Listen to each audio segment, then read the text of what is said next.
Hello everyone, welcome in my class once again. Last class में हम लोग discuss कर रहे थे ब्लड को, जिसमें हम लोगों ने प्लाज्मा को सक्सेसफुली डिस्कस कर लिया था और आरबीसीज को भी डिस्कस कर लिया था। तो आज हम अपनी ब्लड सेल्स के डिस्कशन को आगे ले चलते हैं और देखते हैं कि ब्लड के अंदर दूसरी सेल्स कौन सी प्रेजेंट है। ठीक है, तो हमने सबसे पहली सेल्स आरबीसी को क्या किया था, डिस्कस कर लिया था। दूसरी सेल्स जो हैं वो हैं डब्ल्यूबीसीज, यानी कि वाइट ब्लड सेल या फिर वाइट ब्लड कार्पसल्स। ठीक है, तो सबसे पहले अगर बात की जाए डब्ल्यूबीसी की, तो सबसे पहला नाम क्या है, वाइट, यानी कि ये कैसी होती हैं, कलरलेस होती हैं। कैसी हैं, कलरलेस। और कलरलेस क्यों हैं, क्योंकि इनमें कोई भी पिगमेंट प्रेजेंट नहीं होता है बच्चों। ठीक है, कैसी है, colourless because no pigment is there, no pigment. ठीक है, आरबीसी के केस में पढ़ा था हम लोगों ने पिगमेंट को, कौन सा, हीमोग्लोबिन, जो कि कैसा कलर दे रहा है आरबीसी को, रेड कलर। यहाँ पर कोई भी पिगमेंट नहीं है, कलरलेस है, और इसी वजह से बोलते हैं वाइट ब्लड सेल्स। ठीक है, अब यहाँ पर दूसरा इंपॉर्टेंट पॉइंट कि जब ये जो वाइट ब्लड सेल्स हैं इनमें न्यूक्लियस प्रेजेंट होता है। ठीक है, दे आर न्यूक्लिएटेड सेल्स। जबकि जब हम आरबीसी पढ़ते हैं या फिर आगे प्लेटलेट्स पढ़ेंगे तो देखेंगे उनमें न्यूक्लियस प्रेजेंट नहीं होता है। ब्लड सेल्स में सिर्फ डब्ल्यूबीसीज ही होंगी जिनके पास क्या होगा, न्यूक्लियस होगा, न्यूक्लिएटेड सेल्स। ठीक है, कलरलेस है, कोई भी पिगमेंट नहीं है और न्यूक्लिएटेड सेल हैं। अब आता है इम्पॉर्टेंट पॉइंट कि डब्ल्यूबीसीज आखिर करती क्या हैं। तो बेटा डब्ल्यूबीसीज का काम क्या है, डब्ल्यूबीसीज का काम है बॉडी में आने वाले इन्फेक्शंस के अगेंस्ट फाइट करना और बॉडी के इम्यून सिस्टम को सपोर्ट करना। क्या करना, सपोर्ट करना। ठीक है, इसमें जितने भी टाइप्स की आप हम सेल यहाँ पर पढ़ने वाले हैं वो सभी क्या करती हैं, इम्यूनिटी प्रोवाइड करती हैं। किसको, हमारी बॉडी को। ठीक है, कभी तुमने ध्यान दिया होगा जब कहीं पर चोट लग जाती है या फिर पिंपल हो जाता है या किसी तरीके का कोई दाना हो जाता है हमारे बॉडी पर, तो कुछ टाइम के बाद उससे पस निकलता है। ठीक है, पस निकलता है। एक्चुअल में वो पस क्या है, वो है डेड डब्ल्यूबीसीज। ठीक है, कोई बॉडी में इन्फेक्शन हुआ, कोई बॉडी में इन्फेक्शन हुआ, जल्दी से डब्ल्यूबीसीज ब्लड में से दौड़ के वहाँ पे पहुँचती हैं जहाँ पर क्या हो रहा है, इन्फेक्शन हो रहा है। उस इन्फेक्शन के अगेंस्ट में डब्ल्यूबीसीज फाइट करती हैं और फाइट करते करते इनकी डेथ हो जाती है। ठीक है, तो जो पस है वो फाइट कर रही हुई डब्ल्यूबीसीज जब डेड हो गई तो वो वहीं पर इकट्ठा हो जाती हैं और वही बनाता है पस। आया समझ में? तो डब्ल्यूबीसीज क्या करेंगी, इन्फेक्शंस के अगेंस्ट में फाइट करती हैं। ठीक है, फाइट अगेंस्ट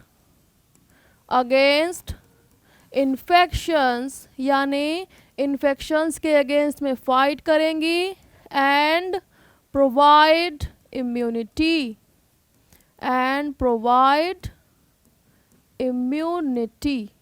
ठीक है, क्या करेंगी, इम्यूनिटी प्रोवाइड करेंगी। अब ये इम्यूनिटी कैसे प्रोवाइड करेंगी, कैसे जाएंगी उस पैथोजन के पास जो हमारी बॉडी में घुस आया है। तो यहाँ पर देखो ज़रा, ये है हमारी ब्लड वेसल और ये है ब्लड वेसल को लाइन करने वाली सेल। ठीक है, ब्लड वेसल के अंदर ही तो क्या होगा, ब्लड होगा, यहाँ पर ब्लड होगा और यहाँ पर ब्लड के अंदर ही घूम रही हैं डब्ल्यूबीसीज। ठीक है, पास में है टिश्यू, क्या है, टिश्यू। अब टिश्यू के अंदर सपोज कोई पैथोजन आया, यहाँ पर कोई पैथोजन आया। अब डब्ल्यूबीसी ने देखा कि टिश्यू में क्या है, पैथोजन है, फॉरेन पार्टिकल है, ठीक है, जो क्या हो सकता है, हमारी बॉडी के लिए हार्मफुल हो सकता है। अब ये क्या करेगी, यहाँ से जो ये ब्लड वेसल की लाइनिंग है यहाँ से स्क्वीज आउट कर जाएगी, यानी कि ब्लड वेसल को पार करके यहाँ टिश्यू में पहुँच जाएगी और यहाँ पर इसके साथ फाइट करेगी। आया समझ में? तो ये जो प्रोसेस है जिसमें WBC ब्लड वेसल से निकल करके टिश्यू में चली गई, इस प्रोसेस को बोलते हैं डायापेडिसिस। क्या बोलते हैं? डायापेडिसिस। ठीक है, ये जो प्रोसेस जिसमें WBC यहाँ से स्क्वीज आउट हुई और टिश्यू में प्रेजेंट इस पैथोजन के पास फाइट करने के लिए पहुंची। ठीक है, दिस इज कॉल्ड डायापेडिसिस। तो अब यहाँ पर ध्यान दो, यहाँ पर ये ध्यान दो कि WBC के बारे में हम इंपॉर्टेंट पॉइंट लिखेंगे कि दे शो डायापेडिसिस। और डायापेडिसिस क्या है? तो डायापेडिसिस है ability of WBC to squeeze out from blood vessel। ठीक है, तो ये एक इम्पॉर्टेंट पॉइंट है किसके बारे में? WBCs के बारे में। अब दूसरा इम्पॉर्टेंट पॉइंट जो कि तुमको याद होना ज़रूरी है, जैसे कि हमने सबका नंबर देखा कि RBCs का नंबर क्या है, आगे प्लेटलेट्स का भी नंबर जानेंगे। तो यहाँ पर ये भी जानना ज़रूरी है कि हमारे ब्लड में कितनी WBCs प्रेजेंट होती हैं अगर एक पर्टिकुलर सैंपल लिया जाए। तो यहाँ पर नंबर कितना होगा? लगभग 6000 से 8000 पर mm³। ठीक है, कितना नंबर है? 6000 से 8000। अब बात आती है कि जो WBCs हैं वो कितने टाइप्स की होती हैं। तो WBCs को बेसिकली 2 टाइप्स में डिवाइड किया जाता है। एक है ग्रैन्युलोसाइट्स और दूसरी है ग्रैन्युलोसाइट्स। ग्रैन्युलोसाइट्स मतलब जिसमें होंगे ग्रैन्यूल्स। ठीक है, यहाँ पर ज़रा सा देखो डिवीज़न किस तरीके से होगा। ग्रैन्युलोसाइट्स मतलब जिसमें ग्रैन्यूल्स होंगे, यानी कि इस तरीके की एक सेल होगी, इसमें होगा न्यूक्लियस और इस सेल के अंदर छोटे छोटे ग्रैन्यूल्स प्रेजेंट होंगे बच्चों। क्या होंगे? ग्रैन्यूल्स। जबकि इधर जब आएंगे तो एक सेल होगी, इसमें न्यूक्लियस होगा और किसी टाइप का कोई ग्रैन्यूल प्रेजेंट नहीं होगा। ग्रैन्यूल मतलब छोटे छोटे दाने। ठीक है, और इन ग्रैन्यूल्स के अंदर क्या होता है? एंजाइम्स होते हैं। क्या होता है? एंजाइम्स, जो कि हेल्प करेंगे जब ये हमारी बॉडी में होने वाले इन्फेक्शंस के अगेंस्ट फाइट कर रही होंगी। समझ पा रहे हो? ठीक है, तो ये एक डिफरेंस बताया मैंने तुम्हें ग्रैन्युलोसाइट और एक ग्रैन्युलोसाइट के बारे में। ठीक है, तो यहाँ पर देखो जो एक ग्रैन्युलोसाइट्स हैं वो फर्दर 2 टाइप्स की होती हैं। कितनी? 2 टाइप्स की। सबसे पहली मोनोसाइट्स और दूसरी लिम्फोसाइट्स। Monocytes and lymphocytes. ये क्या है? एक ग्रैन्युलोसाइट्स हैं, यानी ग्रैन्यूल्स नहीं होंगे बच्चों। ठीक है, ग्रैन्यूल्स अब्सेंट। ठीक है, ग्रैन्यूल्स कैसे होंगे? अब्सेंट होंगे। अब इधर ध्यान दो, जो मोनोसाइट्स हैं ये लगभग होती हैं 6 to 8% और लिम्फोसाइट्स लगभग 20 से 25% होती हैं। और ये परसेंटेज किससे निकाला जा रहा है? टोटल WBC से। ठीक है, 6 से 8% मोनोसाइट्स हैं, 20 से 25% लिम्फोसाइट हैं और जो बचा है वो अभी हम आगे देखेंगे ग्रैनुलोसाइट के परसेंटेज में। समझ पा रहे हो इतना? तो देखो जो मोनोसाइट्स हैं मोनोसाइट्स हैं वो कैसी हैं, फैगोसाइटिक सेल्स हैं। कैसी सेल्स हैं, फैगोसाइटिक सेल्स। जिन लोगों को नहीं पता है वो यहाँ पर देखें।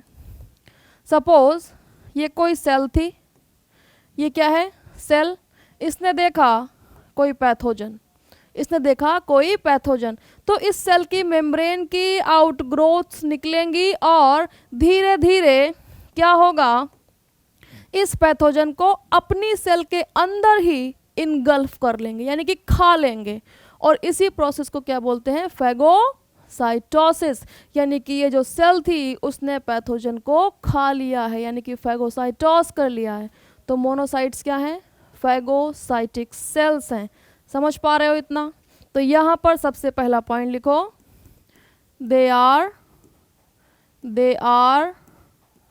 Phagocytic cells.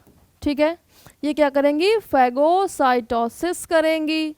अब देखो यही जो मोनोसाइट्स हैं, जो मोनोसाइट्स हैं, ये जब बनती हैं उसके बाद 1 से 3 दिन तक ये ब्लड स्ट्रीम में ट्रैवल करती हैं। क्या करती हैं, ब्लड स्ट्रीम में ट्रैवल करेंगी। उसके बाद ब्लड स्ट्रीम से निकलकर जब ये टिश्यूज़ में माइग्रेट करती हैं, टिश्यूज़ में माइग्रेट करती हैं, तो यही मोनोसाइट्स फर्दर 2 टाइप्स की सेल्स बनाएंगी जिनको बोलेंगे मैक्रोफाज और डेंड्राइटिक सेल्स। ठीक है, तो क्या हम ये कह सकते हैं कि जो मोनोसाइट हैं वो क्या हैं, इमैच्योर मैक्रोफाजेस। ठीक है, तो मैक्रोफाजेस कुछ अलग नहीं है। इनिशियल स्टेज में जब मोनोसाइट ब्लड स्ट्रीम में है तो क्या बोल रहे हैं, मोनोसाइट। वही जब ब्लड स्ट्रीम से निकलकर टिश्यू में चली गई तो क्या बोल देंगे, मैक्रोफाजेस बोल देंगे। ठीक है, अब देखते हैं कि मोनोसाइट जब डिफरेंट टिश्यूज़ में होती हैं तो उनका क्या नाम होता है। ठीक है, कुछ 3-4 एग्जाम्पल्स ऐसे हैं जो फेमस हैं और बार बार आपसे पूछे जाते हैं। तो यहाँ पर देखो ज़रा, अगर मोनोसाइट कहाँ है, लिवर में है। कहाँ है, लिवर में है, तो उसका नाम होगा कुफर सेल, कुफर सेल्स। ठीक है, यही मोनोसाइट अगर किडनी में है, अगर किडनी में है तो उसका नाम क्या होगा, मीज़ेनग्लियल सेल, मीज़ेनग्लियल सेल। ठीक है, यही मोनोसाइट अगर लंग्स में है तो उसका नाम डस्ट सेल। ठीक है, डस्ट सेल्स। और यही मोनोसाइट अगर हमारे ब्रेन में है तो उसका नाम माइक्रोग्लियल सेल्स। ठीक है, माइक्रोग्लियल सेल्स। तो आज के बाद बिल्कुल कंफ्यूज नहीं होना है। ये जो भी सेल्स हैं, कुफर सेल, मीज़ेनग्लियल, डस्ट और माइक्रोग्लियल, ये सब क्या हैं, मोनोसाइट्स हैं। ठीक है, अब ये मोनोसाइट ही फर्दर डिवाइड होकर के बनाती हैं 2 टाइप्स की सेल्स जिनको बोलते हैं मैक्रोफाज और डेंड्राइटिक सेल, डेंड्राइटिक सेल्स। ठीक है, इन सभी एक एक सेल को जब इम्यून सिस्टम पढ़ेंगे आप आगे चल करके तो क्या होगा, इसको डिटेल में डिस्कस किया जाएगा और बताया जाएगा कि एक पर्टिकुलर सेल किस तरीके से इम्यून रिस्पॉन्स में हेल्प करने वाली है। समझ पा रहे हो मोनोसाइट्स के बारे में। अब बारी आती है लिम्फोसाइट्स की। किसकी बारी आती है, लिम्फोसाइट्स की बारी आती है। कितनी है, 20 से 25% है। ठीक है, ये भी क्या करती हैं, इम्यून सिस्टम में अपना रोल प्ले करती हैं। फर्दर 2 टाइप्स की हैं और बहुत ही फेमस हैं। इनका नाम है बी लिम्फोसाइट्स और टी लिम्फोसाइट्स। ठीक है, बी लिम्फोसाइट्स और टी लिम्फोसाइट्स। अब आपने बहुत सारा ये वर्ड सुन रखा होगा कि एंटीबॉडी एंटीबॉडी एंटीबॉडी। प्लाज्मा में क्या है? एंटीबॉडी है, ठीक है। इम्यूनोग्लोबुलिन्स हैं। आखिर वो एंटीबॉडी कहाँ से आ रही है बच्चों? तो यहाँ पर ध्यान दो, ये है बी लिम्फोसाइट, इधर ध्यान दो, ठीक है। इसी की सरफेस पर इस तरीके से होती है एंटीबॉडी, ठीक है, एंटीबॉडी होती है। जब इम्यून रिस्पॉन्स ट्रिगर होता है, यानी कि कोई पैथोजन आया, उस इम्यून रिस्पॉन्स के आने पर क्या होगा? यहाँ से ये जो एंटीबॉडी है यहाँ से रिलीज हो जाएगी। किससे? बी लिम्फोसाइट से। समझ पा रहे हो?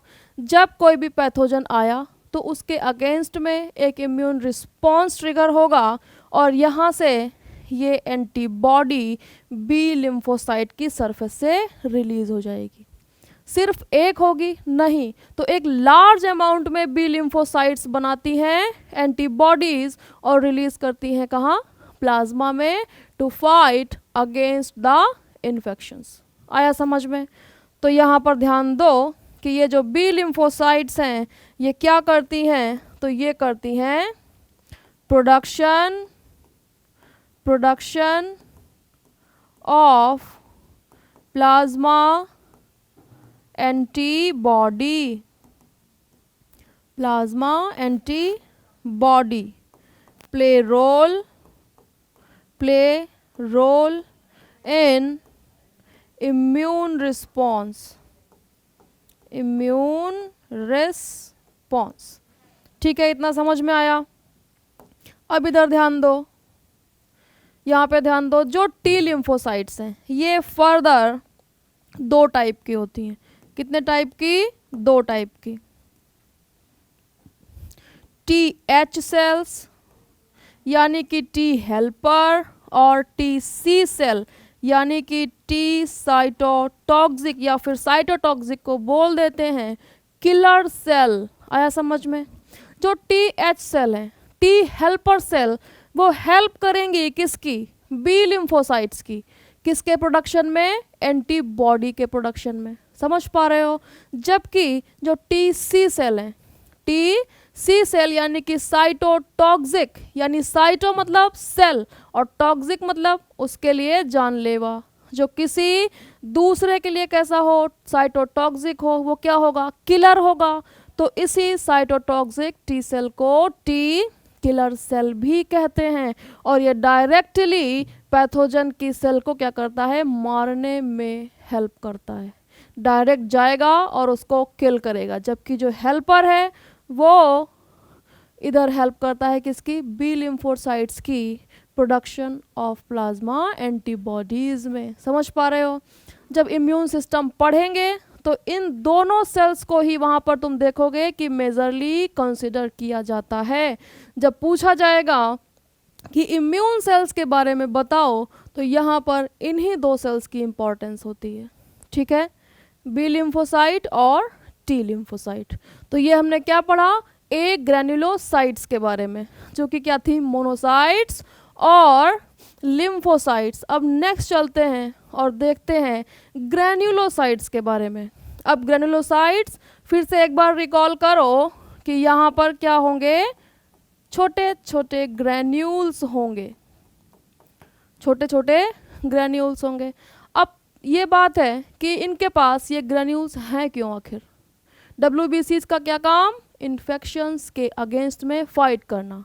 अब ये ग्रैन्यूल्स लिए हुए हैं, ठीक है, क्योंकि जैसे ही दुश्मन दिखेगा ये ग्रैन्यूल्स में जो इनके पास एंजाइम्स हैं उसकी हेल्प से उससे फाइट करेंगे। समझ पा रहे हो? जैसे कि तुम थे और तुम्हें पता था कि मेरे पास कोई हमारा दुश्मन आ सकता है, तो तुमने क्या किया? कई सारे हथियार उठा करके एक झोले में भर लिए। ठीक है, अब तुम एकदम तैयार हो कि जैसे ही दुश्मन दिखा हम उस पर वार करना शुरू कर देंगे। तो इसीलिए दुश्मन पे वार करने के लिए एंजाइम्स एक झोले में भरे हुए हैं जिनको बोल रहे हैं ग्रैन्यूल्स। समझ पा रहे हो? ठीक है, तो यहाँ पर देखो ग्रैन्युलोसाइट्स भी फर्दर 3 टाइप्स की होती हैं, ठीक है। 3 तरह की हैं, 1, 2 और 3। सबसे पहली है बेजोफिल्स, बेजोफिल्स। दूसरी है इजनोफिल्स, इजनोफिल्स। और तीसरी है न्यूट्रोफिल्स, न्यूट्रोफिल्स हैं, ठीक है। अब परसेंटेज की बात की जाए, परसेंटेज की बात की जाए 1% या फिर 1% से कम, यहाँ पर 1 से 2% और यहाँ पर 60 से 65%। तो बताओ जो WBCs हैं, जो हमने पीछे भी 2 टाइप्स पढ़े और यहाँ पर 3 टाइप्स पढ़े, तो सबसे ज़्यादा अमाउंट किसका है बच्चों? तो सबसे ज़्यादा न्यूट्रोफिल्स हैं, समझ पा रहे हो। और न्यूट्रोफिल्स ही वो सेल्स हैं जो कि प्रोवाइड करती हैं इन्नेट इम्यूनिटी। इन्नेट इम्यूनिटी मतलब जो इम्यूनिटी जो किसी बेबी में जन्म के समय से ही डेवलप हो जाती है, उसको बोलते हैं इन्नेट इम्यूनिटी। और उस इन्नेट इम्यूनिटी के लिए रिस्पॉन्सिबल कौन? न्यूट्रोफिल्स। समझ पा रहे हो इतना? अब देखो बात करते हैं 1 by 1 सबकी। तो जहाँ पर सबसे पहले बेजोफिल, बेजोफिल मतलब यहाँ पर ये सेल होगी और इसका न्यूक्लियस कैसा होगा बच्चों? तो इसका न्यूक्लियस होगा ट्राइलोब्ड। कैसा होगा? ट्राइलोब्ड। 1 लोब, 2 लोब और 3 लोब, ठीक है। ट्राइलोब्ड बनाया, 3 लोब। समझ पा रहे हो? ट्राइलोब न्यूक्लियस है और ये क्या है? ग्रैन्युलोसाइट्स हैं। तो यहाँ पर हम बना लेंगे छोटे छोटे ग्रैन्यूल्स, ठीक है। बेजोफिल हो गया। अब जो इनका नाम लिखा गया बेजोफिल, वो किस वजह से है? क्योंकि ये बेस लवर है, यानी कि अगर इनको स्टेन किया जाए तो ये स्टेन होते हैं बेसिक डाई से, ठीक है। बेस लवर है, base lover can be stained by basic dye. Dye means colour, ठीक है। न्यूक्लियस कैसा दिख रहा है बच्चों? Trilobed nucleus, trilobed nucleus. और अलग से ये पॉइंट लिखने की ज़रूरत नहीं कि ग्रैन्यूल्स आर प्रेजेंट, क्योंकि क्या है? ग्रैन्युलोसाइट है। लेकिन अगर कभी भी तुमसे सिर्फ बेजोफिल के बारे में पूछा जाए तो यहाँ पर लिख देना कि granules are present, granules are present. अब सबसे इम्पॉर्टेंट बात, जो बेजोफिल हैं ये किस में पार्टिसिपेट करेंगी? तो ये पार्टिसिपेट करती हैं हमारी बॉडी के इन्फ्लामेटरी रिएक्शंस में, ठीक है। Participate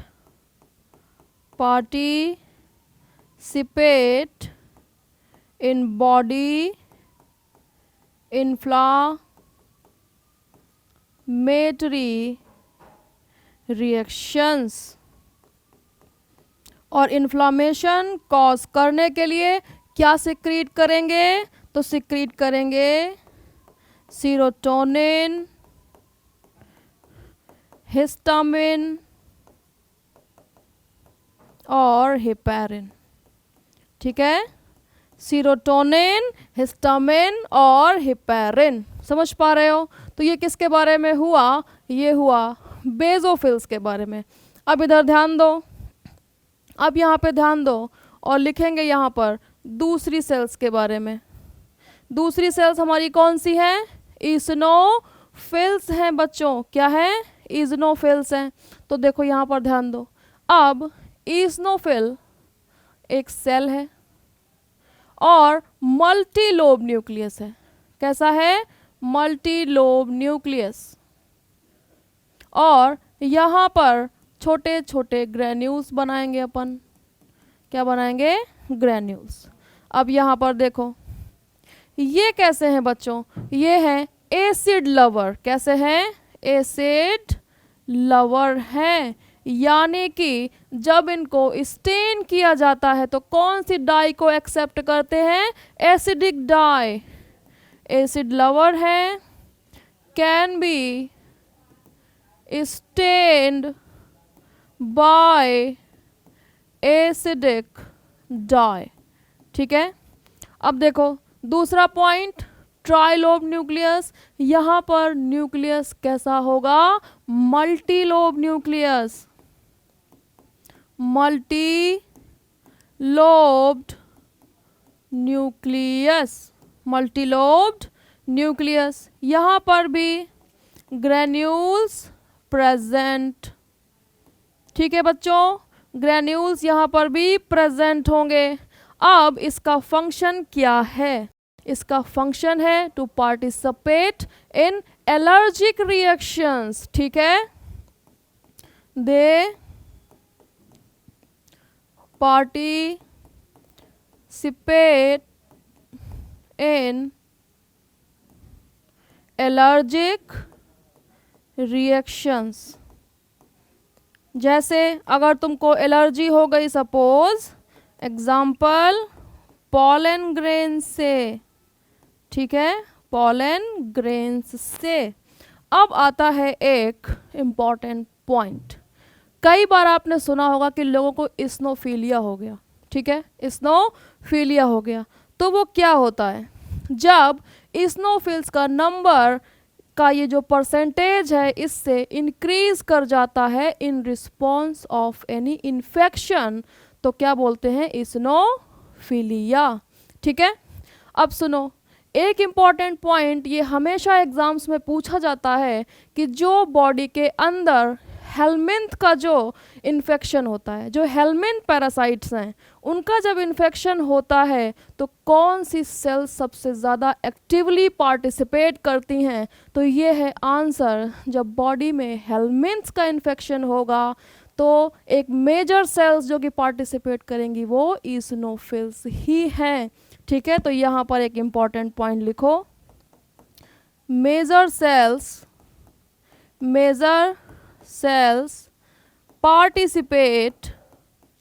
participate in the Helminth's infection।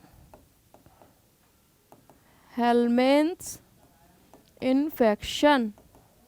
ठीक है, ये पॉइंट इंपॉर्टेंट है और आप इसको याद रखेंगे। यहाँ पर मार्क करो इम्पॉर्टेंट, तुम्हें इसको याद रखना है। ठीक है, अब हम अपनी थर्ड ग्रुप ऑफ सेल्स की तरफ चलेंगे और यहाँ पर देखेंगे कि न्यूट्रोफिल्स के केस में क्या होने वाला है बच्चों। तो यहाँ पर ध्यान दो, अब हमने पढ़ लिया एसिड लवर और हमने पढ़ लिया बेस लवर।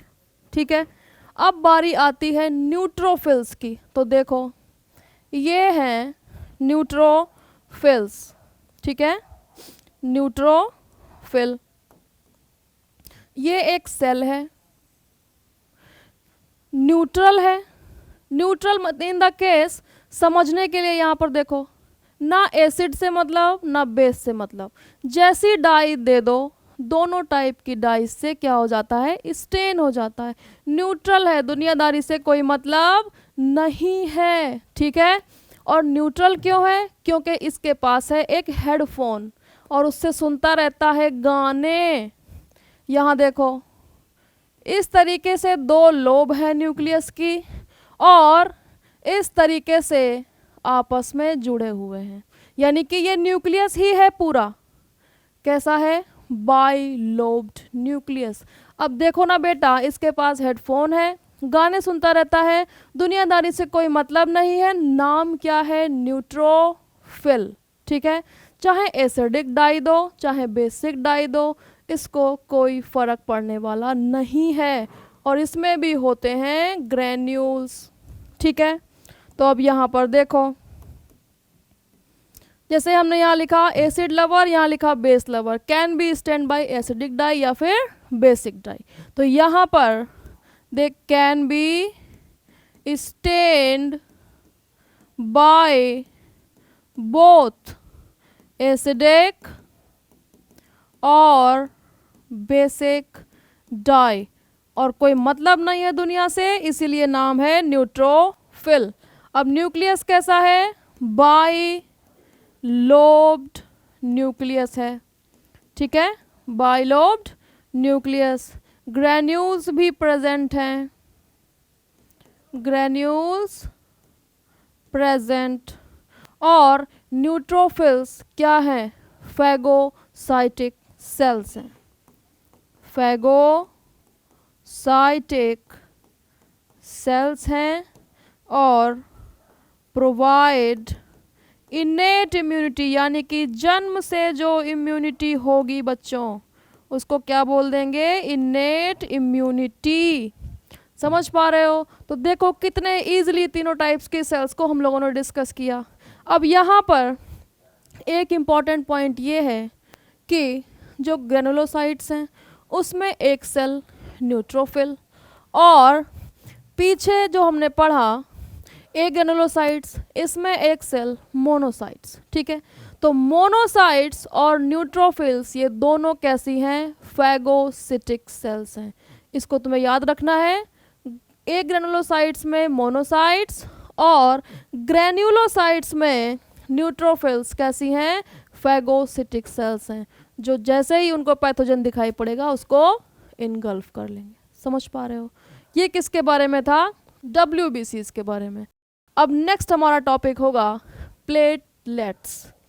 प्लेटलेट्स, और जब भी प्लेटलेट्स हम पढ़ेंगे तो सबसे पहले हम क्या कहते हैं कि ये सेल्स नहीं हैं, ये हैं फ्रेगमेंट ऑफ सेल, ठीक है। ये क्या है? फ्रेगमेंट है, यानी कि छोटे छोटे टुकड़े हैं किसके? एक सेल के। और सेल का नाम क्या है? मेगा कैरियोसाइट, ठीक है। इसका नंबर कितना होगा? एक हेल्दी एडल्ट ह्यूमन के अंदर इसका नंबर होता है लगभग 1.5 लाख से 3,50,000 तक, ठीक है, पर mm³ ऑफ ब्लड, ठीक है। ये क्या है? प्लेटलेट्स का नंबर है। अब फ्रेगमेंट ऑफ सेल है मेगा कैरियोसाइट, तो यहाँ पर बेटा ध्यान दो, एक बड़ी सेल थी, एक बड़ी सेल थी जिसको क्या बोला? मेगा कैरियोसाइट बोला, कैरियोसाइट बोला। ये सेल ने क्या किया? स्वेलिंग स्टार्ट की, स्वेलिंग स्टार्ट की, और इस तरीके से कुछ इसकी आउट ग्रोथ बनी। क्या बनी? आउट ग्रोथ बनी, ठीक है। यही आउट ग्रोथ, ये सेल एक टाइम पर क्या होगी? बर्स्ट हो जाएगी, मतलब फट जाएगी बच्चों। क्या होगा? फट जाएगी, बर्स्ट। और जब ये सेल बर्स्ट होगी तो छोटे छोटे छोटे छोटे टुकड़े प्रोड्यूस होंगे, इस तरीके से, इस तरीके से छोटे टुकड़े। देखो ये छोटे छोटे टुकड़े बन रहे हैं, यही हैं प्लेटलेट्स। क्या है? प्लेटलेट्स हैं बच्चों, ठीक है। ये क्या बन गई? अपन की प्लेटलेट्स। यानी एक मेगा कैरियोसाइट थी जिसने स्वेल किया और बाद में हो गई बर्स्ट, तो और फाइनली क्या बन गया? प्लेटलेट्स बन गई, ठीक है। क्या बन गया? प्लेटलेट्स। अब प्लेटलेट्स में न्यूक्लियस प्रेजेंट होता है या फिर अब्सेंट होता है, तो यहाँ से दिमाग लगाओ। एक सेल थी, एक सेल के पास कितने न्यूक्लियस? एक। जब वो फट गई और ये हैं उसके टुकड़े, तो क्या ये एक न्यूक्लियस इन सब में होगा? यानी नहीं होगा बच्चों। तो न्यूक्लियस अब्सेंट है, न्यूक्लियस इज अब्सेंट, ठीक है। अब ये क्या है? ब्लड सेल्स हैं, और किस में पार्टिसिपेट करते हैं? तो participate in blood clotting, blood clotting, ठीक है। और ब्लड क्लॉटिंग में एक इम्पॉर्टेंट स्टेप होता है थ्रोम्बोप्लास्टिन और थ्रोम्बोकाइनेज और वगैरह वगैरह, तो वो कहाँ से होने वाला है, यहीं से, एक्टिवेशन ऑफ प्लेटलेट्स, ठीक है, activation of platelets, platelets release blood, release blood clotting factor thromboplastin, thromboplastin, ठीक है। अब एक इम्पॉर्टेंट पॉइंट कि आपने बहुत ज़्यादा सुना होगा, और ये तो मैं एकदम श्योर हूँ कि तुमने सुना ही होगा, कि जब डेंगू फीवर हो जाता है तो हो जाती हैं प्लेटलेट्स का काउंट कम हो जाता है, यानी कि प्लेटलेट्स हमारे ब्लड में कम हो जाती हैं। तो उस कंडीशन को क्या कहेंगे, reduction of platelets in blood, यानी कि ब्लड में कम हो गई प्लेटलेट्स। तो प्लेटलेट्स का नाम क्या होता है, थ्रोम्बोसाइट्स, थ्रोम्बोसाइट्स। तो यहाँ पर देखो थ्रोम्बो साइटोपिनिया, ठीक है, थ्रोम्बोसाइटोपिनिया। और थ्रोम्बोसाइटोपिनिया क्या है, reduction of platelets in blood. आ रहा है समझ में। तो देखो जब सीवियर केस होता है तो क्या होता है, बॉडी पर रैशेस आना शुरू हो जाते हैं। जब क्या होता है, प्लेटलेट्स का नंबर कम है तो बॉडी पर रैशेस आना शुरू होते हैं, और सबसे पहले ये रैशेस कहाँ अपीयर होते हैं, लोअर लेग में, ठीक है। तो उस कंडीशन को बोलते हैं rashes on body, rashes on body. और ये कंडीशन क्या कहलाएगी, तो थ्रोम्बोसाइटोपिनिक परप्यूरा, थ्रोम्बोसाइटोपिनिक परप्यूरा। ये कौन सी कंडीशन है, जब छोटे छोटे छोटे रेड कलर के दाने जैसे रैशेस कहाँ आते हैं, लोअर लेग में आने शुरू होते हैं और फिर धीरे धीरे पूरी बॉडी में फैलते हैं, जिसका रीज़न क्या है कि ब्लड में प्लेटलेट्स का काउंट कैसा हो गया है, कम हो गया है। समझ पा रहे हो। तो ब्लड क्लॉटिंग के केस में तुम्हें प्लेटलेट्स को याद रखना है, ठीक है। अब क्वेश्चन ये उठता है कि प्लेटलेट्स कम हो गई तो क्या हो जाएगा, तो हो जाएगा एक्सेसिव लॉस ऑफ ब्लड, यानी कि बॉडी से क्या होगा, ब्लड लगातार बहता चला जाएगा। समझ पा रहे हो, क्योंकि अगर क्लॉट नहीं बना तो क्या होगा, लॉस ही तो होगा ना। समझ पा रहे हो। तो यहाँ पर है क्या, इम्पॉर्टेंस ऑफ प्लेटलेट्स, ठीक है। तो अब नेक्स्ट पे चलते हैं, अपना नेक्स्ट टॉपिक जो कि है हमारा फेवरेट टॉपिक, ब्लड ग्रुप, ठीक है। तो ब्लड ग्रुप के बारे में हम स्टडी करने चल रहे हैं और आगे बढ़ते हैं। तो देखो बेटा, ब्लड ग्रुप, अब बात करें कि ब्लड ग्रुप है क्या चीज़। तो ब्लड ग्रुप है एक क्लासिफिकेशन ऑफ ब्लड, किसका, ब्लड का क्लासिफिकेशन, ठीक है। यानी कि डिफरेंट डिफरेंट तरीके का ब्लड, और क्लासिफिकेशन किस पे बेस्ड है, ये बेस्ड है presence of antigen on RBC and presence of antibodies in plasma, ठीक है। जिसमें से जो एंटीजन्स होते हैं वो कैसे होते हैं, जेनेटिकली कंट्रोल्ड होते हैं, या फिर हम कह सकते हैं कि प्रेजेंस ऑफ एंटीजन किस पर डिपेंड करती है, इनहेरिटेंस पे, या फिर वो इनहेरिटेड होते हैं, हमें अपने मदर और फादर से वो एंटीजन्स प्राप्त होते हैं। समझ पा रहे हो। तो ब्लड ग्रुप क्या है, क्लासिफिकेशन ऑफ ब्लड, ठीक है। क्या है, it is classification of blood. और ये क्लासिफिकेशन किस पे डिपेंडेंट है, बेस्ड ऑन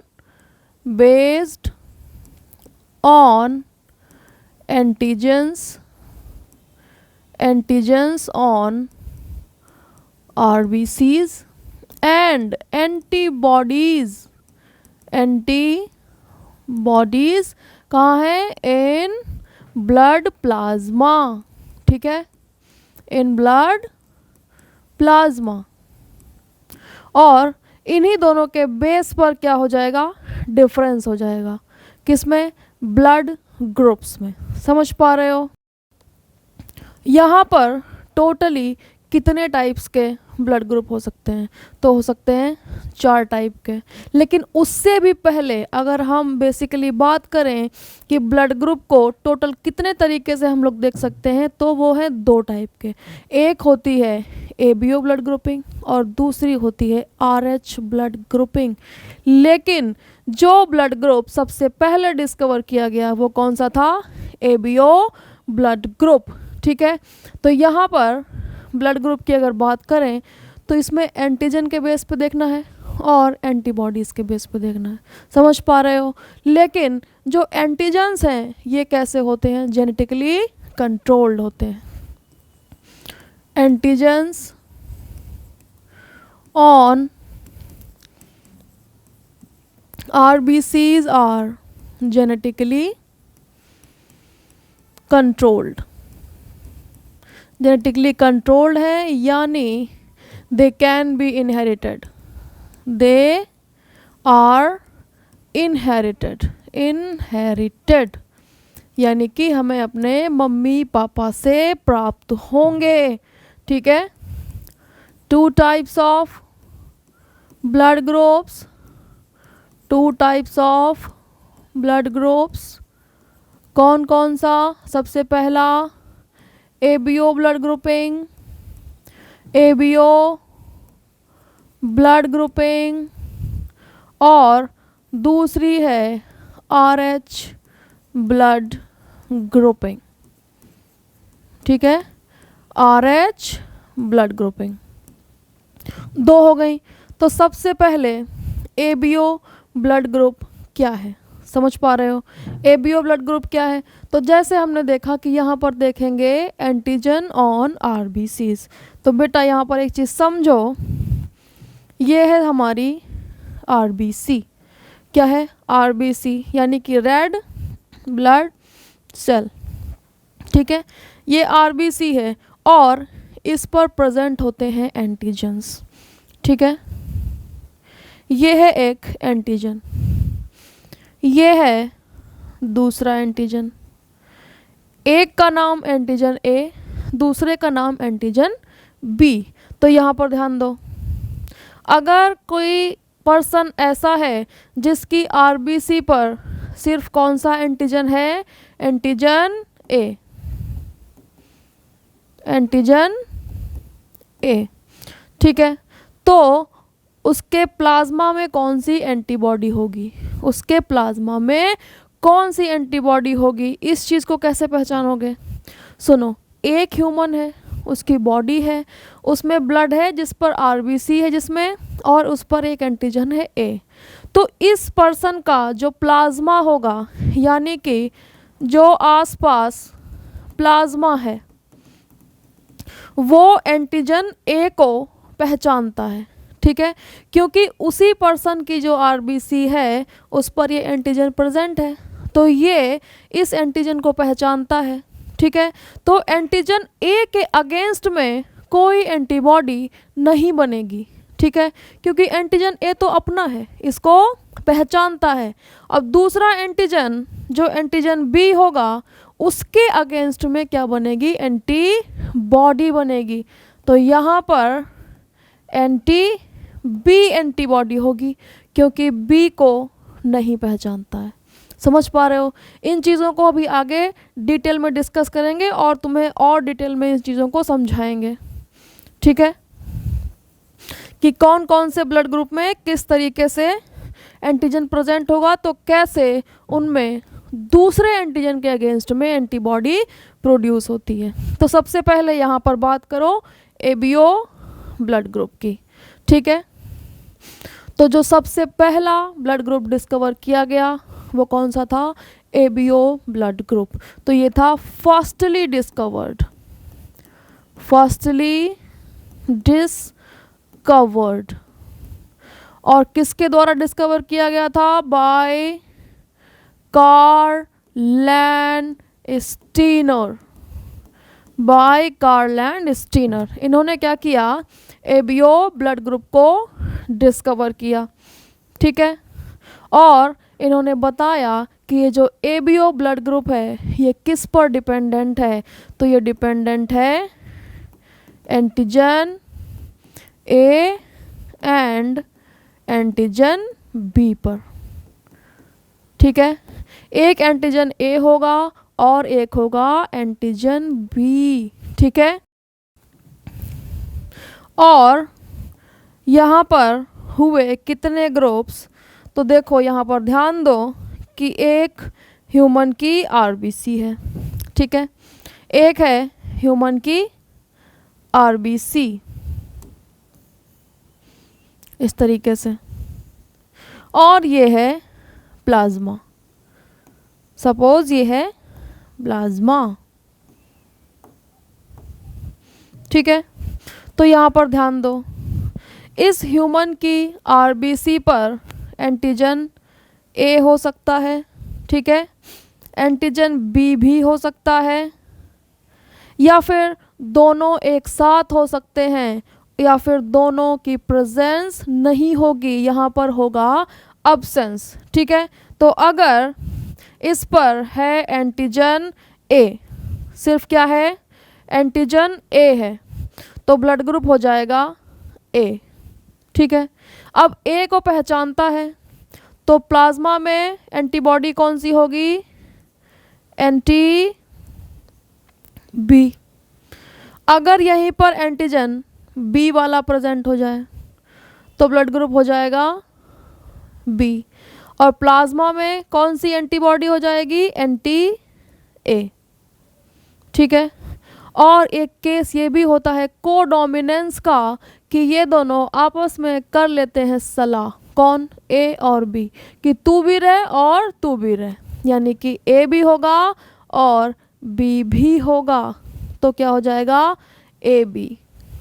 अब बताओ, प्लाज्मा इसका इन दोनों एंटीजन्स को पहचानता है, तो किसी भी एंटीजन के अगेंस्ट में एंटीबॉडी नहीं होगी, तो यहाँ पर नो एंटीबॉडी। अब एक केस ये आया कि ना तो ए है और ना ही बी है, ठीक है। तो इस व्यक्ति का प्लाज्मा ना ए को पहचानता है ना बी को पहचानता है, तो यहाँ पर ब्लड ग्रुप हो जाएगा ओ, ब्लड ग्रुप हो जाएगा ओ, और दोनों को नहीं पहचानता है तो दोनों के अगेंस्ट में एंटीबॉडीज होंगी, एंटीबॉडी ए एंड बी। आया समझ में इतना? ये क्या था? ABO blood group. अगले पेज पे ध्यान से समझो। हाँ, ये देखो, distribution of antigens on RBCs and antibodies in plasma make 4 blood groups. अब यहाँ पर देखो और ये समझो कि ब्लड ग्रुप्स में कैसे एंटीजन प्रेजेंट है आरबीसी पर, और उसकी उस पर्टिकुलर पर्सन के प्लाज्मा में कौन सी एंटीबॉडी है, और अगर किसी डिफरेंट व्यक्ति के जिससे हमारा ब्लड ग्रुप मैच नहीं करता है, अगर उनके ब्लड को ट्रांसफ्यूज़ करा दिया जाए तो क्यों एग्लूटिनेशन हो जाता है, यानी कि क्यों उस ब्लड ट्रांसफ्यूज़न को रिजेक्ट कर दिया जाता है, ठीक है। यहाँ पर ध्यान दो, यहाँ पर ध्यान दो और देखो, ब्लड ग्रुप माना कि ए के बारे में क्या कर रहे हैं? डिस्कशन कर रहे हैं। क्या कर रहे हैं? डिस्कशन, ठीक है। तो देखो यहाँ पर चीज़ें, अब लिया हमने ब्लड ग्रुप ए को, तो यहाँ पर देखो इसकी आरबीसी बनाएंगे। सपोज इधर ध्यान दो, ये है आरबीसी किसकी? इस पर्सन की, ठीक है। इस पर्सन की आरबीसी है और ब्लड ग्रुप एंटीजन कौन सा है? ए है। आरबीसी पर एंटीजन ए, सपोज ये है एंटीजन ए। अब इसी पर्सन की जो प्लाज्मा होगी, जो प्लाज्मा होगी वो इस एंटीजन को पहचानती है क्योंकि इसकी अपनी आरबीसी पर ये एंटीजन है। लेकिन क्या ये प्लाज्मा बी एंटीजन को पहचानता है? तो हमारा आंसर होगा नहीं, क्योंकि इसके अपनी आरबीसी की सरफेस पर बी एंटीजन नहीं है बच्चों। ठीक है, तो ये बी को नहीं पहचानता है, इसका मतलब इसमें प्रेजेंट होगा एंटी बी एंटीबॉडी। ये देखो, एंटी बी एंटीबॉडी प्रेजेंट है। अब यहाँ पर ध्यान दो, अब ये पर्सन पड़ गया बीमार। कैसा हो गया? बीमार। अब इसको चाहिए ब्लड।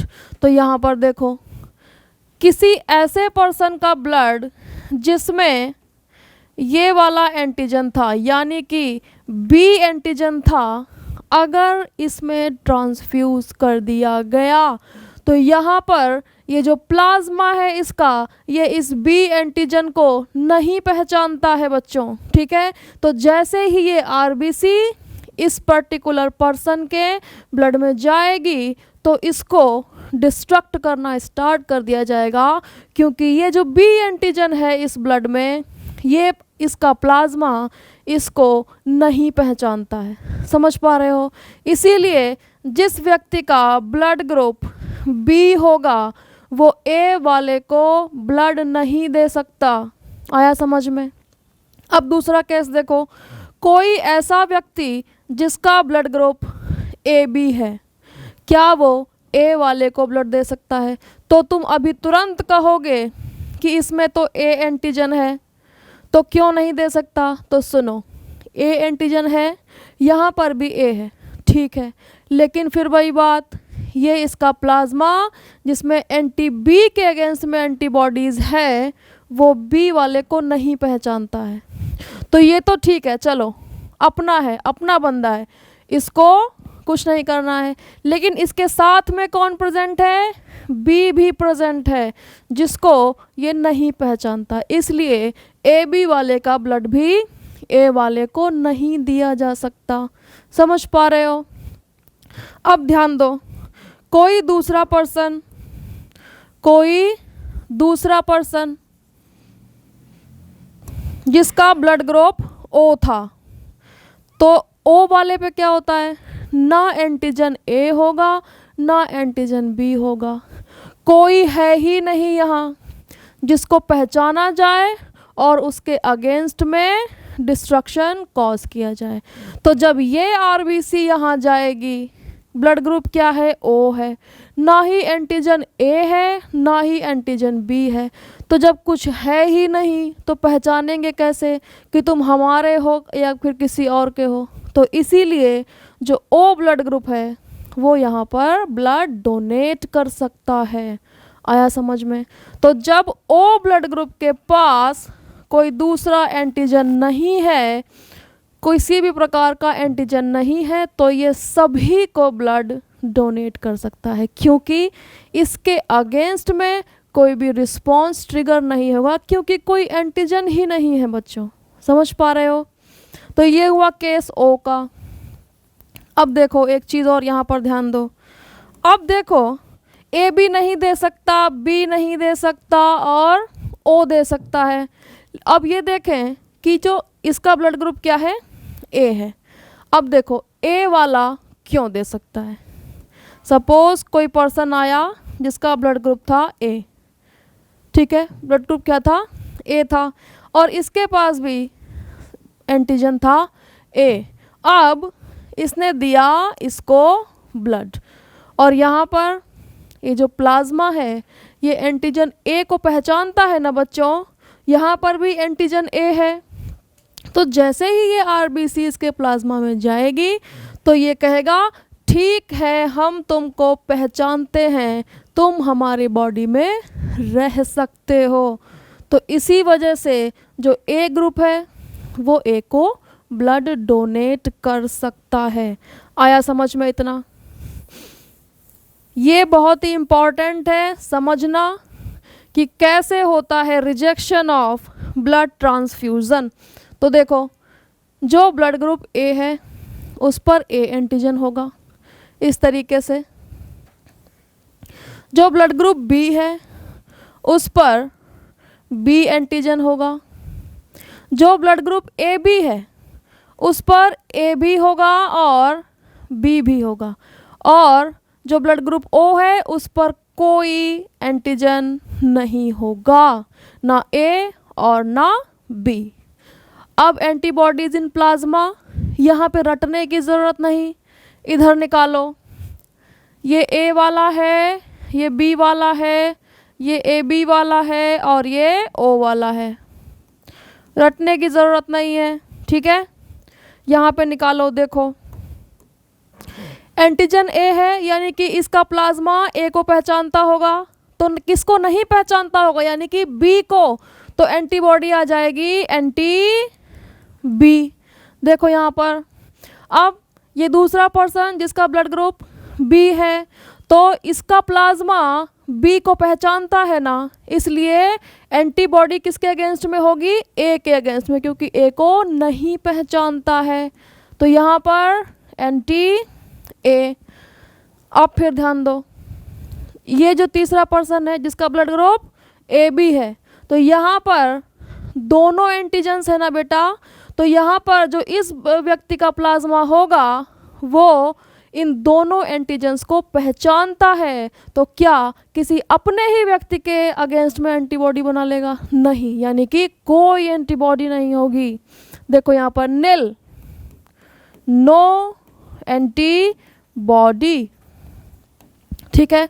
अब बात आती है ओ ब्लड ग्रुप की, किसकी, ओ ब्लड ग्रुप की, कोई भी एंटीजन नहीं है, कोई भी एंटीजन नहीं है, और जब कोई है ही नहीं तो किसी को पहचानते ही नहीं है, तो सभी के अगेंस्ट में क्या बनाएंगे, एंटीबॉडी, ठीक है। एंटी ए भी होगा और एंटी बी भी होगा। समझ पा रहे हो इतना?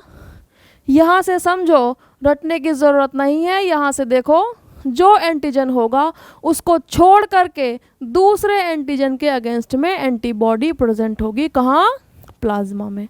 अब यहाँ पे ध्यान दो, डोनर्स ग्रुप और रिसीवर ग्रुप। अच्छा, डोनर्स ग्रुप यानी इनको कौन कौन ब्लड दे सकता है। डोनर्स ग्रुप यानी कि who can give the blood, who can receive the blood, receive the blood, ठीक है। इतना सबने बनाया। अब यहाँ पर देखो, यहाँ पर फिर से समझेंगे कि कैसे यही लोग ब्लड दे सकते हैं, दूसरे नहीं दे सकते, और कैसे इन्हीं से ब्लड ले सकते हैं, दूसरों से नहीं ले सकते। अब यहाँ पर डोनर्स ग्रुप कौन है, ए और O. Who can give the blood, किसको, ए वाले को। ध्यान दो, ये है व्यक्ति, पर्सन, पर्सन। अब देखो, इसके पास है एंटीजन ए, इनकी बात करने चल रहे हैं। अब इनको कौन कौन ब्लड दे सकता है, ए वाला दे सकता है ना, ठीक है। यहाँ देखो डोनर, डोनर्स कौन कौन है, एक तो ए वाला है और दूसरा ओ वाला है, ए वाला और दूसरा ओ वाला, क्योंकि इनकी जो प्लाज्मा होगा इस पर्सन का, इसमें होगा एंटीबॉडी कौन सा, बी, बी के अगेंस्ट में होगा एंटीबॉडी, तो यानी कि ए को तो पहचानता है, ए वाले को, ए वाला इसको दे सकता है और दूसरा ओ वाला दे सकता है, क्योंकि इसके पास एंटीजन है ही नहीं, पहचानने ना पहचानने का खेल खत्म, ठीक है। तो ये हो गए डोनर्स। अब कौन हो गए, रिसीवर्स, यानी कि ए वाले से कौन कौन ब्लड ले सकता है। तो ए वाले से पहले तो ए वाला ही ले सकता है, क्योंकि यहाँ पर तो सेम केस है ना बेटा, सेम एंटीजन सेम एंटीजन, ठीक है। ए वाला ले सकता है और ए बी वाला ले सकता है, और ए बी वाला ले सकता है। क्यों? क्योंकि जो ए बी वाला है ये इसके पास दोनों एंटीजन्स हैं, दोनों एंटीजन्स है। तो यहाँ पे देखो मैचिंग हो रही है, मैचिंग हो रही है ए से। लेकिन क्या ए वाला इससे ब्लड ले सकता है? नहीं, क्योंकि ये जो बी है ना, ये जैसे ही इधर आएगा तो ये देखो एंटीबॉडी बी प्रेजेंट है, ये इसको उठा के काट देगी, मतलब तोड़ डालेगी। समझ पा रहे हो इतना? तो ये है पर्सन जिसका ब्लड ग्रुप है ए, ये ए वाले से ब्लड ले सकता है, सॉरी हाँ। और रिसीवर कौन कौन से हैं, किन से ब्लड, कौन कौन इनसे ब्लड ले सकते हैं? तो ये ए हो गया और ए बी, और ये है डोनर्स, यानी कि किन किन को ब्लड दे सकते हैं, यानी कि ए और ओ से ब्लड ले सकते हैं। समझ पा रहे हो इतना? नेक्स्ट पे देखो,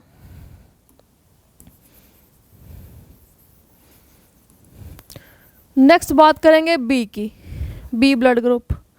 तो ये जो बी ब्लड ग्रुप है यहाँ पर इसकी जरा बनाते हैं पर्सन, और इसका ब्लड ग्रुप कैसा है? बी है, यानी कि ये आरबीसी है, और इस पर कौन सा एंटीजन है? तो ये है बी एंटीजन, यानी इनका जो प्लाज्मा होगा उसमें होगी एंटी ए एंटीबॉडी, ठीक है, एंटी ए एंटीबॉडी। तो ये बी को बी से ले सकते हैं। Who can give the blood, यानी कि इनको कौन कौन ब्लड दे सकता है? बी वाला इन्हें दे सकता है और ओ वाला दे सकता है। सेम केस ए की तरह, इनकी सरफेस पर बी एंटीजन होगा तो पहचान लेंगे, कोई भी रिस्पॉन्स ट्रिगर नहीं होगा। और ओ वाले से ले सकते हैं क्योंकि ओ वाले की सरफेस पर कोई एंटीजन है ही नहीं, तो पहचान कौन वाला खेल यहाँ पर खत्म। रिसीवर ग्रुप यानी कि कौन कौन इनसे ब्लड ले सकता है? तो बी और ए बी। समझ पा रहे हो? अब बात आती है ए बी और ओ की, अब बात आती है ए बी और ओ की, और यहाँ पर थोड़ा तुम्हें फिर से समझने की ज़रूरत। ए बी देखो, अब इनके पास ए एंटीजन भी है और बी एंटीजन भी है। अब दोनों को पहचानता है प्लाज्मा, तो किसी के अगेंस्ट में एंटीबॉडी नहीं बनाया है बच्चों, नो एंटीबॉडी। समझे इतना? अब देखो, अब ए बी जो ब्लड ग्रुप है उसको क्या बोलते हैं? Universal receiver. अब देखो, who can give the blood? A B से भी ले लेगा, ए से भी ले लेगा, बी से भी ले लेगा और ओ से भी ले लेगा। और इसी वजह से क्या बोल दिया? इसी वजह से बोल दिया यूनिवर्सल रिसीवर। ठीक है, सबसे ले लेगा। क्यों ले लेगा? क्योंकि अगर ए वाला देने गया तो देखो पहचानता है ना, ये इसको दे देगा ब्लड, कोई दिक्कत नहीं, इनके पास भी ए है, कोई रिस्पॉन्स ट्रिगर नहीं होगा बच्चों। बी वाला देने गया तो देखो इस एंटीजन को भी पहचानता है, कोई रिस्पॉन्स ट्रिगर नहीं होगा। ए बी वाला देने गया, ए बी दोनों को पहचानता है, कोई रिस्पॉन्स ट्रिगर नहीं हुआ। अब सपोज ओ वाला देने गया तो यहाँ तो खेल ही खत्म, पहचान कौन वाला, कोई एंटीजन नहीं है।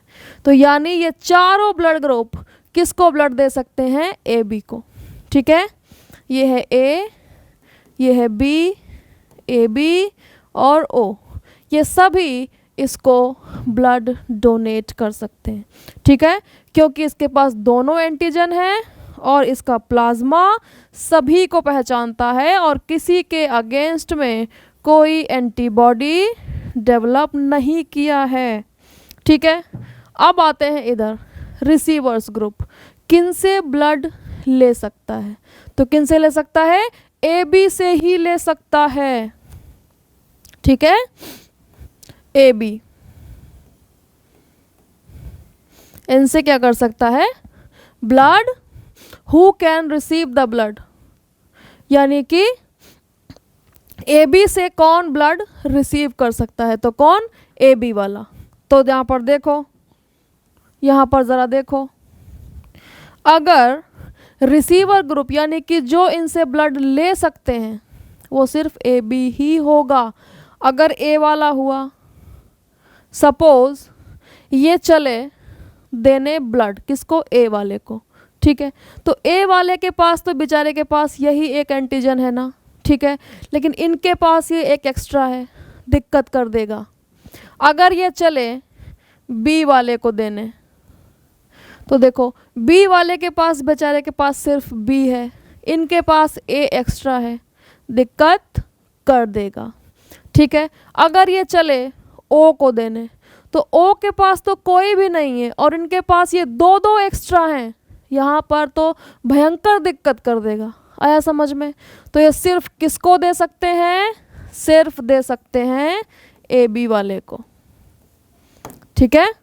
तो यहाँ देखो रिसीवर्स ग्रुप कौन हो सकते हैं, सिर्फ ए बी, जबकि डोनर कौन हो सकता है, सभी, और सभी से ब्लड ले लेगा, इसीलिए बोला यूनिवर्सल रिसीवर। आया समझ में इतना? इसको ध्यान रखोगे सभी लोग।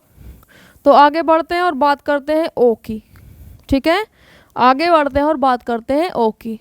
यहाँ पर देखो ये है ब्लड ग्रुप ओ वाले का आरबीसी, कोई भी सरफेस पर एंटीजन नहीं है, ना ही है ए और ना ही है बी।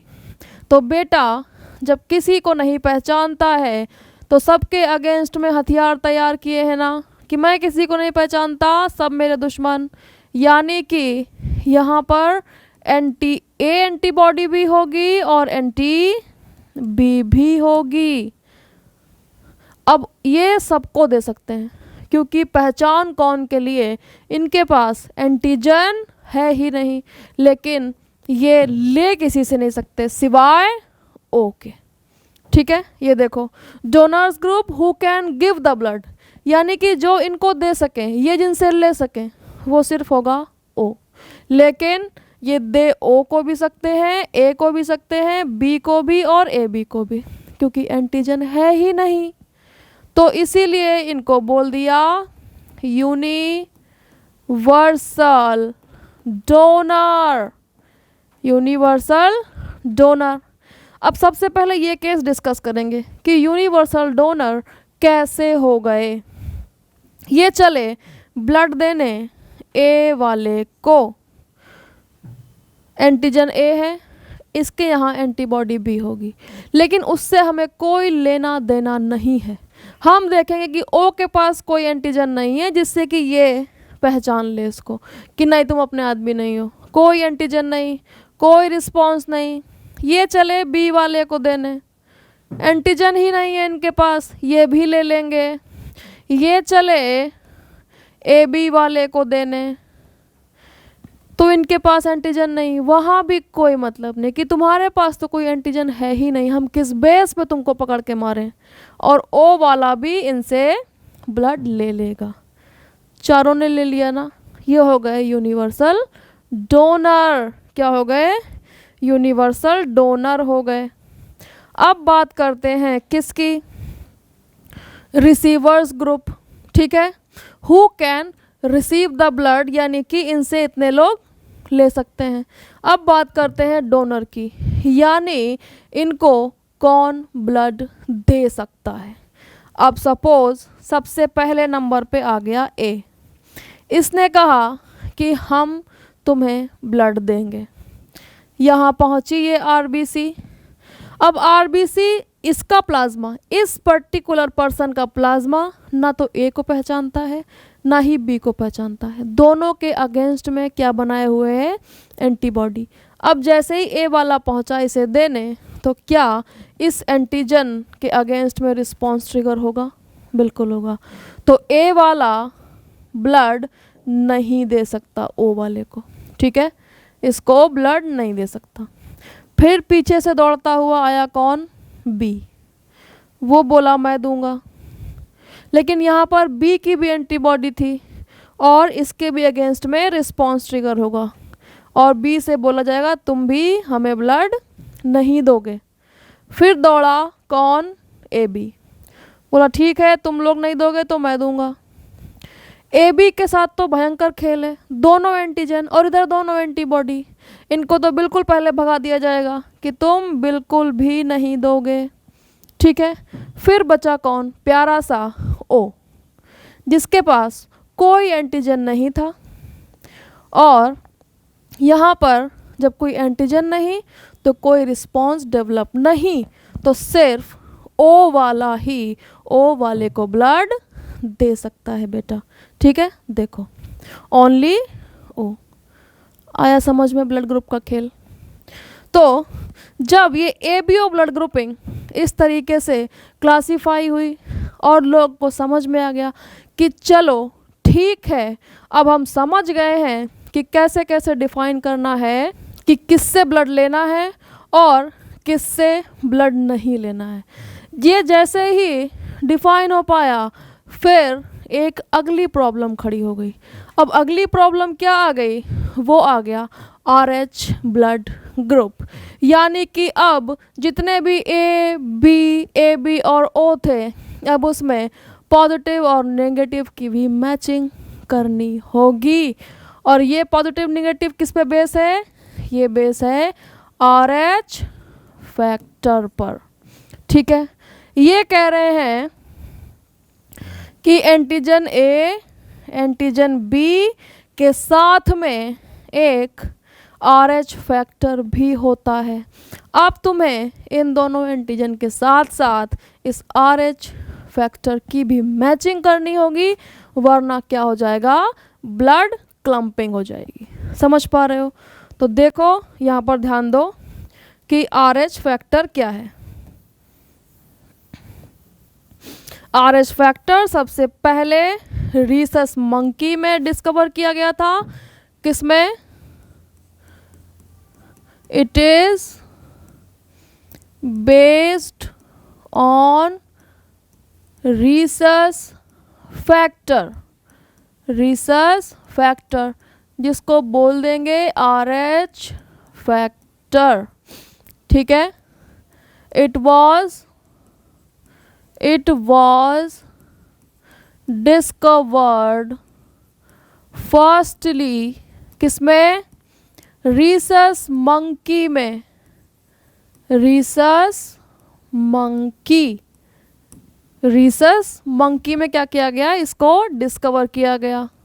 और किसने किया था? Discovered by Landsteiner and Wiener. ठीक है, अब इन्होंने क्या बोला कि जो RBC है पर्सन की, उसमें एंटीजन ए एंटीजन बी जो कि एबीओ ब्लड ग्रुप का पार्ट है, उसके अलावा भी एक फैक्टर प्रेजेंट होता है जिसको बोल देंगे RH फैक्टर। ठीक है, RH फैक्टर। तो इन्होंने कहा कि ऐसे पर्सन जिनकी RBC पर ये RH फैक्टर प्रेजेंट होगा, उनको RH पॉजिटिव बोलेंगे। RH positive. person who have RH factor are known as RH positive. ठीक है, तो ये क्या है? RH पॉजिटिव है। अब इन्होंने एक बात फेंकी और कहा कि अगर कोई ऐसा पर्सन जो RH पॉजिटिव है, और वो ब्लड ट्रांसफ्यूज करता है किसमें? RH नेगेटिव में। ठीक है, सपोज यहाँ पर देखो बेटा, ये था, इसी को ले लेते हैं। ये है एक ऐसा पर्सन जिसमें RH फैक्टर है। यहाँ हमने लिखा RH पॉजिटिव। अब इन्होंने कहा कि मैं ब्लड दूंगा किसको? AB है और इनके पास RH फैक्टर नहीं है। ये है पर्सन B जिसका नाम हम रखते हैं RH नेगेटिव। तो इस पर्टिकुलर व्यक्ति का जो प्लाज्मा है वो क्या करेगा, इस RH फैक्टर को नहीं पहचानता है। तो जैसे ही ये ब्लड यहाँ पर आया, यहाँ पर स्टार्ट होगा, यहाँ पर क्या होगा, start antibody production. Antibody production against, किसके अगेंस्ट में, RH फैक्टर के अगेंस्ट में। ठीक है, यहाँ पर ये ध्यान दो, पहले से ही एंटीबॉडी बनी नहीं है जैसे कि ABO में थी। यहाँ पर जब पहली बार यहाँ पर क्या होगा, ट्रांसफ्यूज़न और एक्सपोज होगा RH positive blood RH negative से, तब स्टार्ट हो जाएगा प्रोडक्शन ऑफ एंटीबॉडी। पहले से बनी नहीं होती हैं। जैसे हमने पिछले केस में पढ़ा कि जो एंटीजन है उसके दूसरे एंटीजन के अगेंस्ट में पहले से ही एंटीबॉडी प्रिपेयर है। यहाँ पर केस दूसरा है, जब पहली बार मिलेगा पॉजिटिव ब्लड से तब शुरू करेगा स्टार्ट द एंटीबॉडी प्रोडक्शन। ठीक है, तो क्या अगर कोई RH पॉजिटिव व्यक्ति है वो RH निगेटिव वाले को ब्लड दे सकता है? तो नहीं दे सकता। अब एक दूसरा केस, क्या ये व्यक्ति इसको ब्लड दे सकता है? बिल्कुल दे सकता है। देखो, इसने इन्हें ब्लड दिया, इनके पास RH फैक्टर नहीं है, और यहाँ पर जब एंटीजन ही नहीं है just like O blood group, तो यहाँ पर कोई रिस्पॉन्स ट्रिगर नहीं होगा। ठीक है, तो ये इन्हें ब्लड नहीं दे सकते, जबकि ये इन्हें ब्लड दे सकते हैं। तो हमेशा जो पॉजिटिव वाला होगा वो नेगेटिव वाले को ब्लड नहीं देगा, जो नेगेटिव वाला होगा वो पॉजिटिव वाले को ब्लड दे सकता है। ठीक है, in case of RH factor. इतना समझ में लगा? ठीक है, तो यहाँ ध्यान दो और लिखो सबसे इम्पॉर्टेंट पॉइंट कि जो पर्सन है जो RH पॉजिटिव है, जब उसका blood when blood of RH positive person is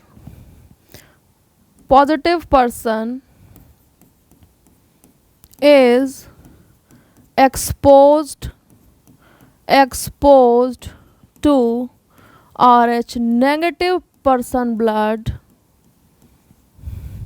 तो क्या होगा, start of antibody production, start production, और यहाँ प्रोडक्शन किसका स्टार्ट होने वाला है, तो ऑफ एंटीबॉडीज। समझ पा रहे हो? किसके अगेंस्ट में, अगेंस्ट RH फैक्टर। ठीक है, और जब एंटीबॉडीज़ बन जाएंगी RH फैक्टर के अगेंस्ट में, तो वो एंटीबॉडीज़ क्या करेंगी, जा कर के डिस्ट्रक्शन करने लगेंगी RBCs का। किसकी? RBCs का, जिससे इन्होंने ब्लड को रिसीव किया है। कॉज ए ग्लूटिनेशन, यानी कि क्लम्पिंग, कॉज ए ग्लूटिनेशन। इतना समझ में आ रहा है? ठीक है, यानी कि जो RH पॉजिटिव पर्सन है वो नेगेटिव वाले को ब्लड ट्रांसफ्यूज नहीं करा सकता है। समझ पा रहे हो इतना? तो अब नेक्स्ट टॉपिक देखो, एक बहुत ही फेमस केस है जिसमें एक मदर होती है जिसका ब्लड कैसा है, RH नेगेटिव। अगर उसका बेबी RH पॉजिटिव हो जाए तो किस तरीके से नेक्स्ट प्रेगनेंसी में दिक्कतें आना शुरू होती हैं। तो यहाँ पर हम उस केस को स्टडी करने चल रहे हैं और देखते हैं कि क्या होता है। ठीक है, अब देखो बेटा, जैसे कि हमने पढ़ा कि ये जो एंटीजन्स होते हैं वो कैसे हैं, इनहेरिटेड, यानी कि हमें अपने मदर फादर से मिलते हैं। ठीक है, तो सपोज़ एक कपल था जिसमें फादर है और मदर है, फादर है और मदर है। फादर था RH पॉजिटिव, मदर थी RH नेगेटिव। तो 50-50% चांसेस है ना कि इनका बेबी RH पॉजिटिव भी हो सकता है और RH नेगेटिव भी हो सकता है। लेकिन इन केस इनकी फर्स्ट प्रेगनेंसी में जो बेबी हुआ वो कैसा हुआ, RH पॉजिटिव हुआ। कैसा हुआ, RH पॉजिटिव। बेबी कैसा है, RH पॉजिटिव है, ठीक है। और ये प्रेगनेंसी फर्स्ट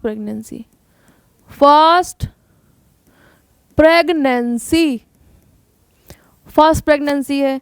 बेबी इनका हो गया RH पॉजिटिव, ठीक है। तो जब बेबी मदर के यूटरस में होता है तो बनता है प्लेसेंटा। क्या बनता है, प्लेसेंटा। और प्लेसेंटा क्या करता है, प्लेसेंटा करता है इस बात का कंफर्मेशन कि कभी भी मदर और बेबी का जो ब्लड है वो आपस में मिक्स ना हो पाए, ठीक है। Ensure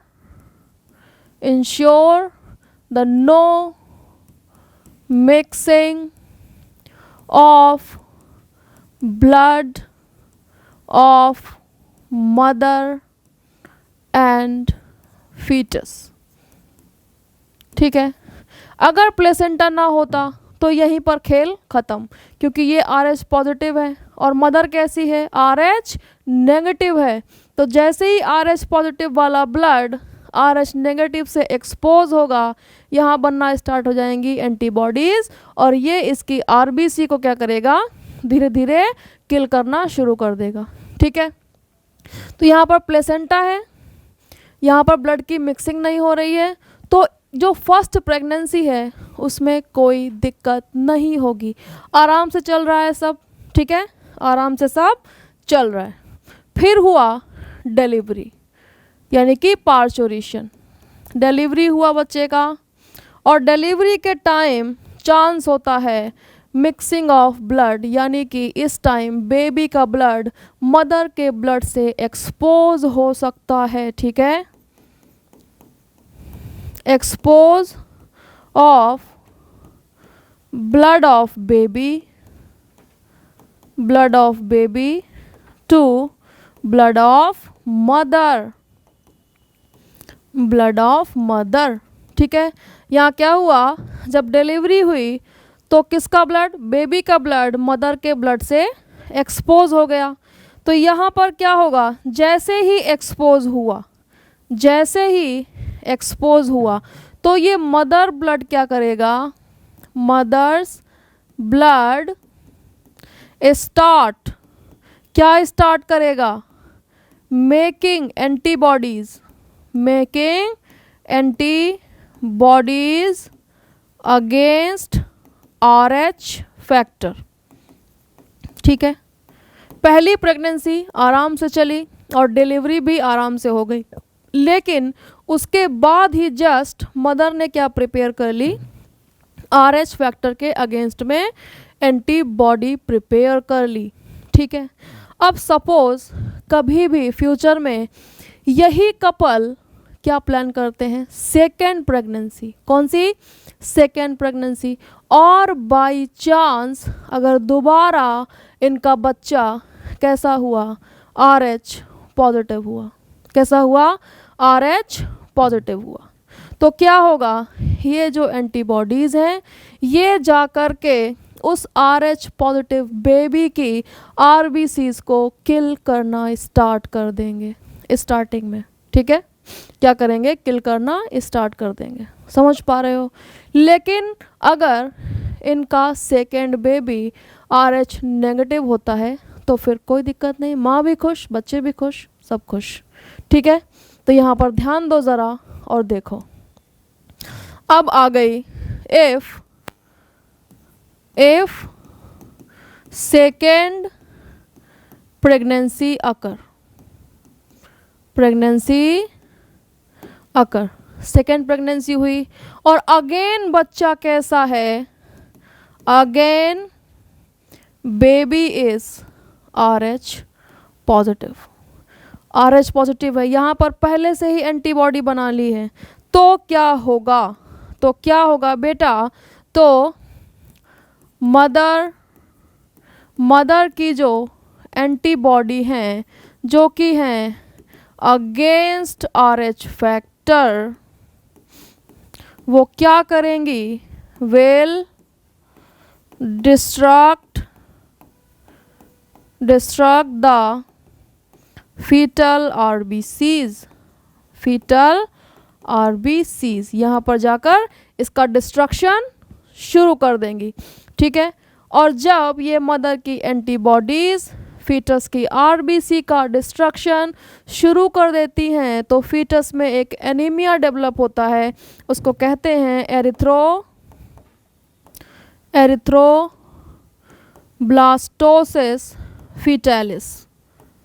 fetalis.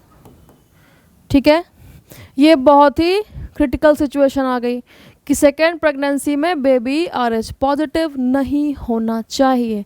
लेकिन इस पूरी कहानी में अगर यहाँ पर इन एंटीबॉडीज़ को बनने से रोक लिया जाए तो क्या ये मदर फ्रीली अपनी नेक्स्ट प्रेगनेंसी को प्लान कर सकती है? तो बिल्कुल प्लान कर सकती है। तो यहाँ पर उतरी हमारी मेडिकल साइंसेस। कौन उतरा? Medical sciences. और जैसे ही बच्चे की डिलीवरी होती है इन फर्स्ट प्रेगनेंसी और डॉक्टर्स को पता है कि बच्चा कैसा है, RH पॉजिटिव है, तो यहाँ पर क्या करते हैं बच्चों, जैसे ही डिलीवरी हुई इंजेक्शन दे दिया। इंजेक्शन का नाम है रोगम। रोगम नाम का क्या करा, इंजेक्शन दे दिया, जो क्या करेगा, जितनी भी एंटीबॉडीज़ मदर ने बनाई हैं RH फैक्टर के अगेंस्ट में उन सभी को रिमूव करा देगा, यानी कि डिस्ट्रॉय कर देगा। तो जब नहीं बची एंटीबॉडी तो क्या यहाँ पर कोई दिक्कत होगी? अब सब खुश, फिर से माँ भी खुश, बच्चा भी खुश और मेडिकल साइंसेस भी खुश कि हमने कुछ तो अच्छा किया। ठीक है, तो ये जो रोगम है ये क्या करेगा, डिस्ट्रॉय या फिर remove all antibody against RH factor. अब सभी खुश हैं क्योंकि कुछ दिक्कत होने वाली नहीं है। तो इस केस को तुम याद रखो और ये भी तुमसे काफ़ी टाइम एग्ज़ाम्स में अलग अलग तरीक़ों से फंसाने की कोशिश करेंगे तुम्हें, और ये काफ़ी टाइम पूछा भी जाता है। ठीक है, तो आज हम लोगों ने ब्लड ग्रुप्स को डिस्कस किया। नेक्स्ट क्लास में हम अपने डिस्कशन को आगे बढ़ाएंगे। तब तक पढ़िए और रिवाइज़ कीजिए। Thank you.